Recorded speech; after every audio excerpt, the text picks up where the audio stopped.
Oh, bury me not on the lone prairie. That ain't no place for a Bugs Bunny. Well, that's how the storybook record I grew up with started. Hey, y'all, come on in. You're here on a great day. We have another Soap Palooza for you today. It's a beautiful morning with the Barbershop Duet. Hi, I'm Marcus Klinger with Klinger Vocal Studio. And I'm Sarah Vincent with Sarah Vincent Virtual Pilates. But on Wednesdays and Saturdays, we are the Barbershop Duet. Hey, y'all, come on in. Thank you for finding our little barbershop. If you happen to be here during one of the live premieres on YouTube, why? Come on in the live chat. Meet the Whiff Pack. They're a cool group of our friends hanging out from all over the world. They'd love you to be there too. They would. And for our mention today, Marcus would like to talk about Fable Beard Co. Y'all know that I have been using a few drops of beard oil as my post-shave after the aftershave. It never gets very humid here in San Francisco, and it's been a welcome addition. However, even though I just purchased 20 or 24 Fable Beard Co. oils on their buy one, get one anniversary sale, I'm not going to mention them here on the show anymore. Because as soon as that was over, they started a marketing campaign called The Inner Circle. Not just a customer. Now you're on the inside.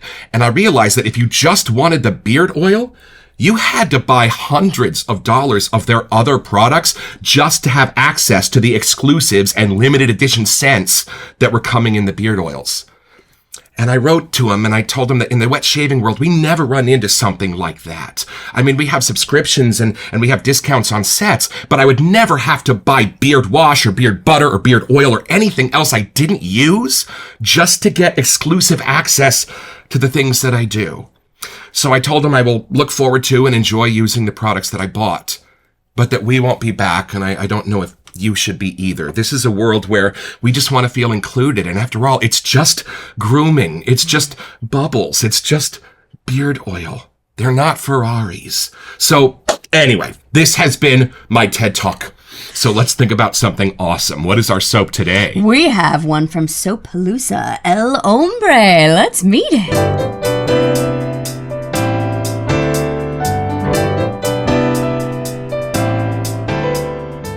All right, y'all, from the sales page at soappalooza.store. Step into the shadows of sophistication. El Hombre Leather is a bold, atmospheric blend where elegance meets edge. Opening with the green allure of violet leaf and the soft floral whisper of jasmine, this scent deepens into a heart of smoky cedarwood and earthy patchouli. Rich leather and warm tobacco wrap the senses in a luxurious haze, while woody undertones linger like the memory of a midnight rendezvous. Like a Taco Bell run? There you go. Crafted for those who crave depth and distinction, this shave soap transforms your grooming ritual into a moment of indulgence, refined, moody, and unmistakably masculine. And y'all, this soap was sent originally to Barry Bedford, and it got hopelessly lost, so they sent him out another one. But hey, 3 weeks later, an auditor found it in the back room of a post office in Sheboygan, and they forwarded it on to us. So thank you, Soapalooza and a Texan Shaves, for this box that we're about to open.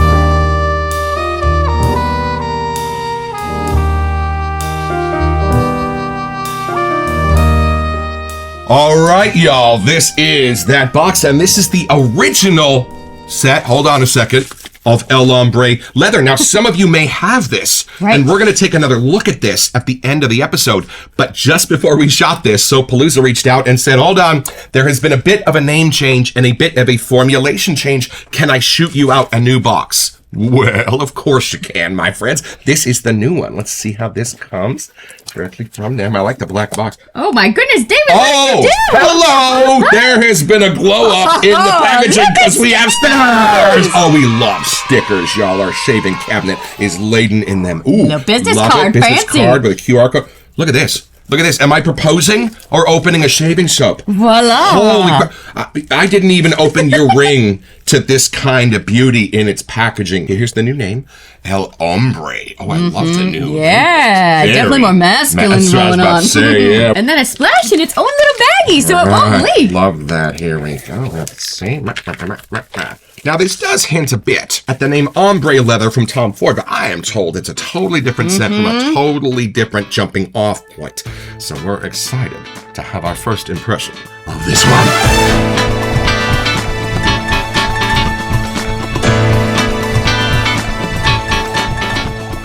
Now, we rarely ever do reconnaissance on our soaps, but I was talking to Doug Lane about this, who said you're going to find some surprises in it, maybe even a little bit of a gourmand or two for him. So take it in. I'm curious to see if you get some little fruits or if it's more of a leather Me thing. too. Right, here we go. Oh, look, there's a side label. Oh, that's very cool. I love my Nice. side label so we can stack our soaps higher on the shelf and still know what they are. All right, Devin, and here we go. Oh, very nice. Oh, bury me not. You walking into like Tombstone, kicking the saloon doors open? What do you got? Kind of, but it's a little deeper in the woods. I'm getting more like foggy and trees around me. Like it really fits this label well. Like it's approaching that vibe, but you need to be in a different location. Like it's less deserty, less dry. I think you were just talking about Frontierland the other day. I don't remember why, but I almost get more of that like kind of early morning. Like there's just a little dampness, the little fog's left over in the air, but it's the exact like main street with the saloon. Like I'm still getting the whole lineup, but it's just a lot cleaner out there and a little more green and earthy in the best ways. Like the leather has not cracked. It's not dry. It was aces over eights from 345. It does not smell like an actual Western town. I think Tombstone's got that nailed down from PAA. No, this is the Fantasyland, Frontierland, Disneyland version of a Western town is aces and eights. And if y'all know it, would you please join me in a letter writing campaign so that can come back? This is so real. Like, I feel like I just walked into a movie set. I wasn't expecting that. The leather is different than most of the other leathers we've had. Some have a more raspberry kind of hue, a little sweeter side, Tom Ford. more summery kind of vibe going on.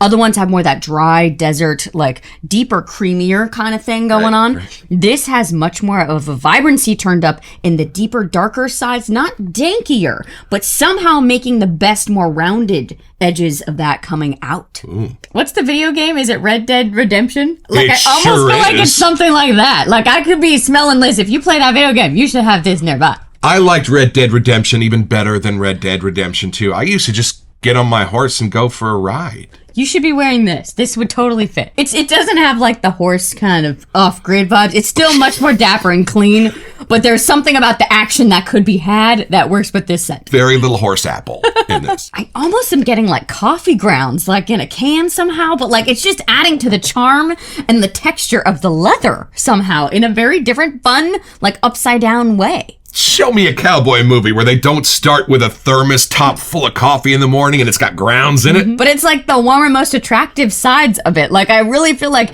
you know, the texture of leather is somehow coming through Right. in that whiff. Now, is it more leather or suede? I want to say it's more the leather, but I feel like you could have been out in the rain and your leather is like soaking wet. There's just something of like a different dampness quality that's making it seem like it's a lot darker color of a leather. How come leather never smells that good on the cow? There is a very like big character side connected to this. I feel like if you want to have some fun with your shave, this is kind of the one you'd go with. Not going like the Hallmarky Disney side at all, but more like the realistic kind of vibe. I feel like this would definitely scratch that itch. Like my brain wants it to be oud or like wet dirt, but it's not. It's just if those could be turned into a leather, that's kind of the only way my nose can get there. I'm sure there's tons of other magic in here making that happen, but I really like how creative this is in the leather genre. My mama grew up in a small mountain town in the Sierras, which is also where she retired to die. That might be sort of a gold miner's sense, because when maybe. I'm hearing wet leather and red dirt, that's where my brain goes. Yeah, like going into those mining Right. shafts kind of thing. There is something about that kind of organic kind of thing happening. You can still go down into the main mine shaft of the Empire Mine, like maybe 10 or 15 stairs down. But y'all, it drops like 20 degrees as you do. And then you look down into the actual mine shaft, which is all lit up all the way down. And you have no idea where that ends. It kind of has that thrill factor to it. I'm not going to lie. I don't know how, but I really like how this is kind of making it its own type of leather by doing that. Right. I really like how it is not gourmandy at all. Okay. I think what my brain was kind of assuming it would be was putting it in that lane with something like sweeter or rounding out the edges. This one pierces through, but I kind of like how it is masculine, but it's not in your face thing. Like if I walked by somebody wearing this, I'd be intrigued by how it's creating itself. It doesn't come off as like cologne-y leather. I'm really getting like an interesting smoky kind of thing, but I almost feel like it's like the torch that Indiana Jones has or something. Like it's that kind of it's not like because of a cigar or a fire. It's some kind of other version of flames. Indiana Jones was a short-lived Indiana Jones spin-off of his daughter.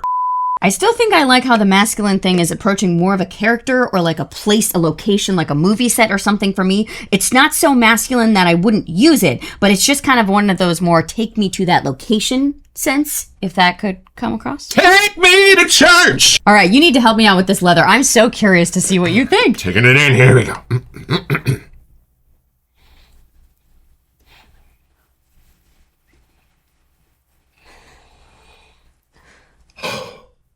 Y'all, this is lovely. All right, when you walk in to this barbershop in Frontierland, there's a wall of suds that meets you. There's a beautiful, clean, soapy sense at the door. You know where you are. But then, as the fog begins to lift, there's an old friend sitting there behind the barber chair, ready to give you a shave. And for me, that old friend is that fabulous leather note in the middle of Tom Ford's ombre leather. So I think the middle of this might be a little bit of an homage to that old friend. And then at the end, there's a little bit of an icy chill that comes into this barbershop for me. Something a tiny bit minty. Something that, if I don't know any better, might be a little kick of menthol. Can you see if there's a little bit of menthol in that ingredient list?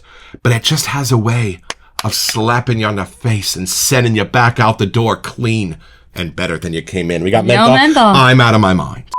There's woods, florals, a hint of peppermint if it's not menthol, that are that beautiful wall of suds, that fog that first meets you. And y'all, we have a few different homages to ombre leather. Some of them are more nuanced. Some of them dig into the raspberry leatherish sense in the middle.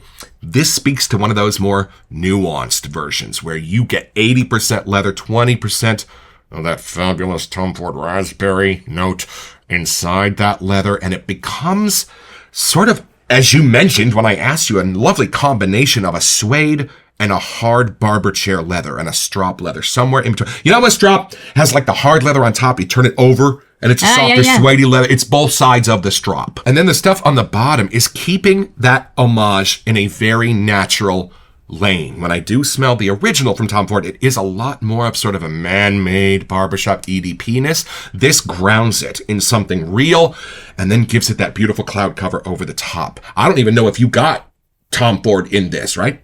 There you go. Yeah, to me it was much more dark and like dankier side of the leather somehow. Right. Like a wet leather. Yeah, that's what the patchouli, some of the other base notes are doing, grounding it in something more real, something in the petrichor lane, but it's not petrichor. And a fabulous bubble bath at the Carlisle Scents to meet you, and that's how it's using those florals. Woo! This is a 3-stage rocket adventure. Now let's talk about masculines. In the scent solar system, I feel like masculines used to dive, going down into those aftershaves of the 40s, 50s, and 60s, things that are very spicy, very herby, very grassy. And then I find that the aftershaves and colognes that kind of came along in the 2000s and 2010s were more about the top parts, more about the soapiness and how to take those particular scent notes and give them a grounding, but to let them rise much higher. You wouldn't find something like this between your Seaforth and your Old Spice. And there is sort of that darker, edgy note that my nose is catching that's not in ombre leather, might be like a cacao nib, almost the bitter part of a chocolate that then segues into a patchouli. I think that's what I said, coffee grounds earlier. Like there's something about wet coffee grounds, like something like that. That's what it is. Something between cacao and roasted coffee. And I'm kind of getting the coffee steam off of it, you know? Not enough that you can even identify the coffee, but it's just the vibe. And that's how I like coffee being used. Even when Happy Land did Om for the Holidays and it had a coffee note in it, well, everybody rose as one and forced to make Om for the Holidays decaf where they subbed out a chocolate note. That's the note I'm getting in here. But there is sort of that bitter edge of coffee still when you look a little further. But it's the sweet part than the bitter part. But that adds into the wet leathery thing I was kind of interpreting. Right. And somebody posted the other day, is it a sweet scent? And somebody was like, I have no idea how to answer that. For me, this gets very, very sweet, but very masculine. It's sweet in a very specific way, in a very leather coffee kind of way, not in a floral way. The florals are doing other things in this, I think. Yeah, I almost can't even tell there's florals in it for me. Right. You know the other nice thing this does for ombre leather, because we do have one homage that is a little too strong. Oro Valley from Sterling. I love it, but the bar soap got banished because it was just a little too loud a singer. It had to go back in the box.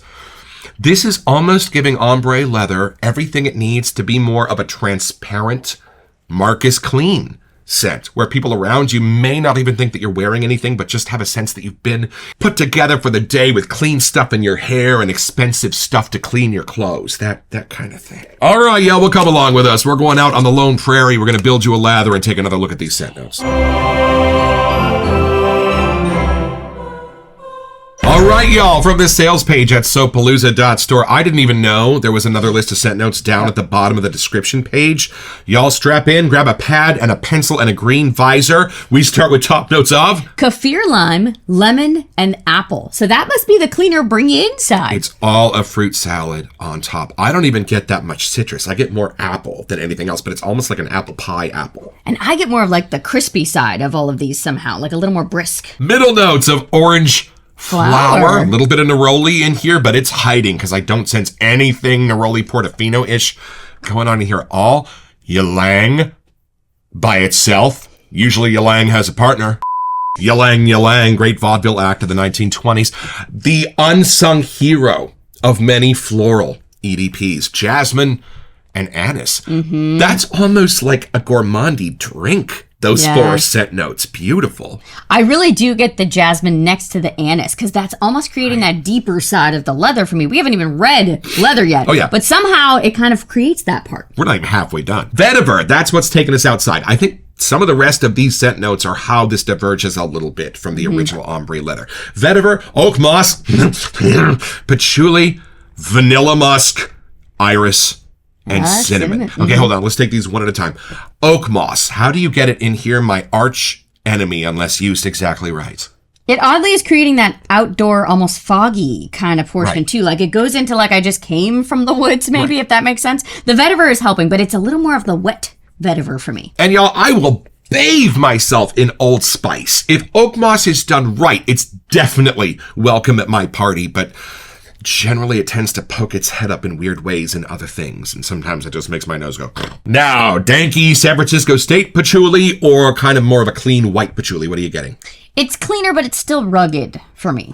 It's not enough that I can pull it out, but you were saying that was adding to like the clean barbershop-iness, so maybe that's where that's working here. You know, I'm kind of getting a wisp of that danky covering a sin across the quad, San Francisco State in 1996-ness going on in this, and it's lovely. I never thought a soap would make that work for me, but this one does.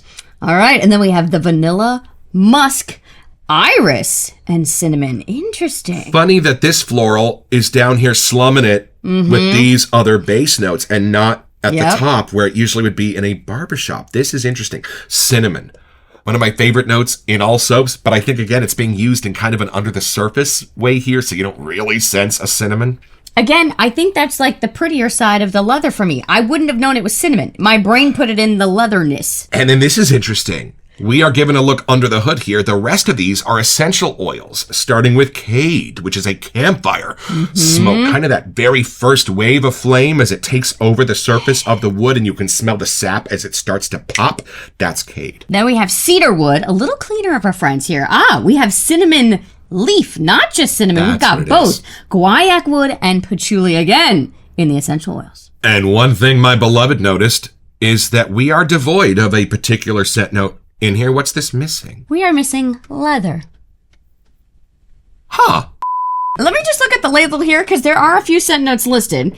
Spicy cardamom, black leather, jasmine sambac, patchouli, amber, and white moss. So we're just going to throw leather in the mid notes because I'm assuming that's where it goes. Yeah, this is like a Brooklyn egg cream. There's neither egg nor cream. And yet, there you go.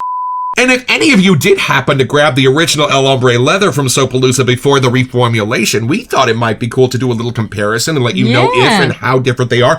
This is something you will only find here in the Barbershop Duet. This is the Hombre Whiff on 3, 1, 2. Things have changed? That's okay. that's way That's way different. Oh, The grasses, there's almost a bubblegummy sense in this that's sitting above the ombre leatherness. Hold on, that's very, very different. Raspberry? That's very different. That's very different. Oh, yeah, this is the hers version. This is the his version. Yes! Yes! I'm kind of glad we had both. It doesn't quite go raspberry, but I do get that bubblegummy, like the fresh fruits are in here or something. Like, not these citruses. It has a little berry or something. This is Bazooka Joe. I am halfway to the leather jacket saving up my comics. That's what this is. It has a little bit of a cologne finish, but it starts off a little sweeter. But this is the one you can order now. So that's why we're doing this. I'd say about 60% different, maybe 70. Yeah. No, so y'all, sure. if you have this and you want to do a little further exploration into the deep dark woods, yeah, you can grab the flanker. This is the summer spring edition. This is the fall winter type of season. And this is my big old head shaving bowl from KUN. Now, this is a little bit big for the face shaver, perhaps, but I love it because you can really see how your lather's being built. And then at the end, you can relive those famous movie scenes where they throw banana cream pies. I'm going to grab a little... Oh, it's a hard soap. There's a lot of bite back to my stick. Yeah, maybe a little different with the base. We'll have to check. But I think you get a little denser of a lather if your base is a little bit on the harder, drier side. I think that's why Martin DeCondre makes lather for days. They leave the lids off of it for months before they ship them. And if you find that your brush isn't pulling up all the soap out of those loving octopus arms, put more water in. We like to keep making our lather until all the soap is pulled up from the bottom of the bowl. A little desert rain, thanks to the Sean and Julie Bougie sprayer. And this is from one of the kings of brush makers, y'all. This is my Mystery Machine inspired brush from Craig at Opus Brush. He's even got the rubber hippie daisies on the bottom there. I love this thing. All right, here we go. I'm just going to start going clockwise, counterclockwise. Anybody know what knot this is? I freaking love it. It is a synthetic. It's my favorite synthetic knot, maybe right up there with the Snickle Synth from PAA, but I can't name it. It's got like a gray main point and then white tips on it. And it works like a pencil in the bowl. It's just uber specific where it's pulling up the soap. So I'm just going to go one way like this,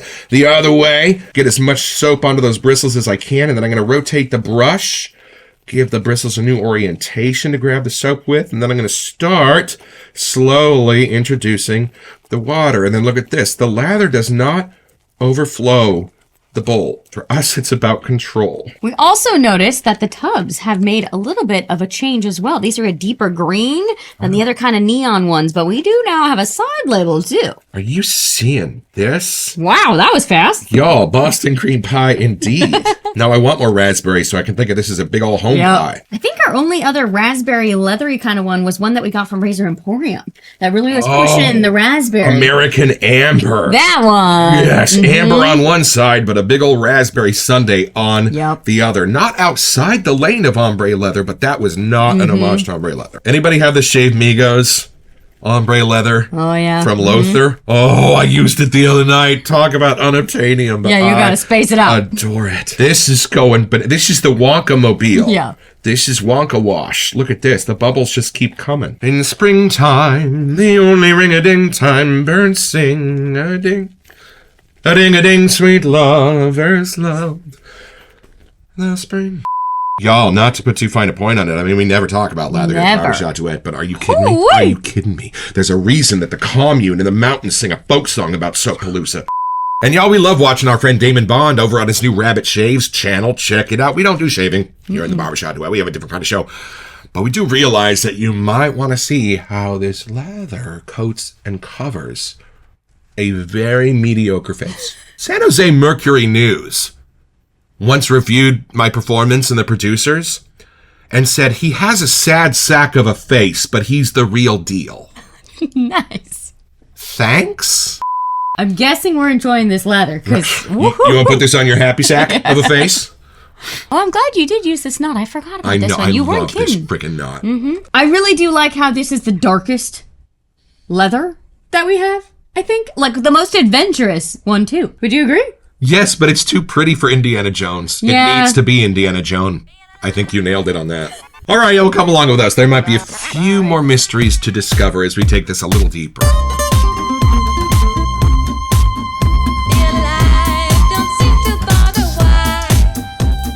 Well, since we have a his and hers version now, and since we are about to go to lunch with David from Brusso and Dove, why don't we crack these open and each try one of them. I'm going to use the current version here.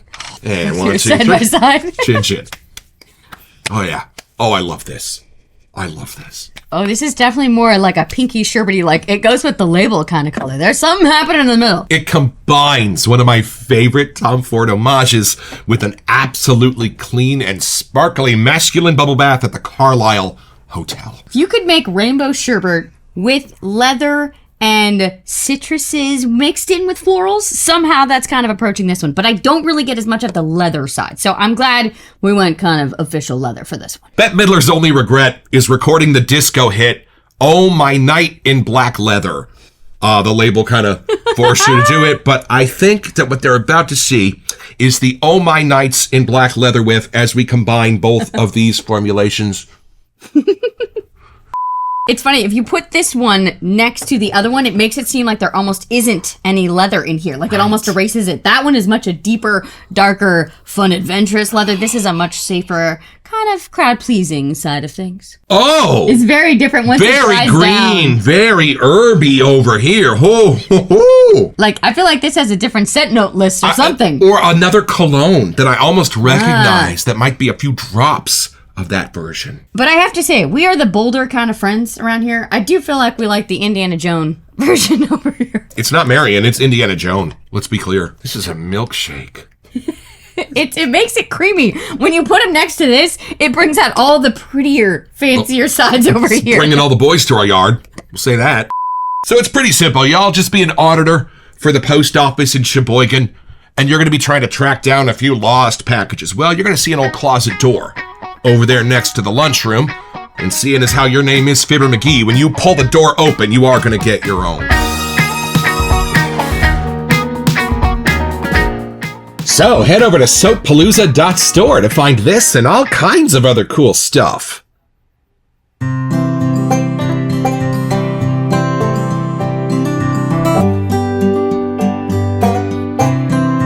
Well, I've had my shave, y'all, with El Hombre, a kinder, gentler homage to ombre leather, and I so appreciate having it in the den. And as far as the base goes, there's a new sheriff in town. Soap Palooza sets up instantly thick, creamy, padded, protective. It's yogurt, not meringue, and it's fun to get to know. If you've had an experience with it too, put it in the comments. Thank you, Soap Palooza, for this. We have already perused your page, and we will be back soon.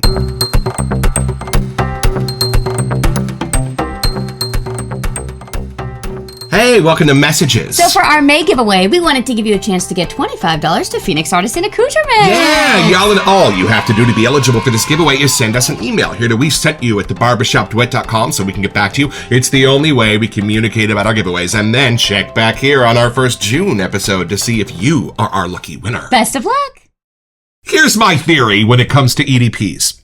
The biggest complaint I generally hear is how long they last. And I think in the 2000s, perfumers figured out how to take particularly sticky and long-lasting notes and put them at the center of some amazing creations, because the ombre leatherness in the middle of this is a loud singer.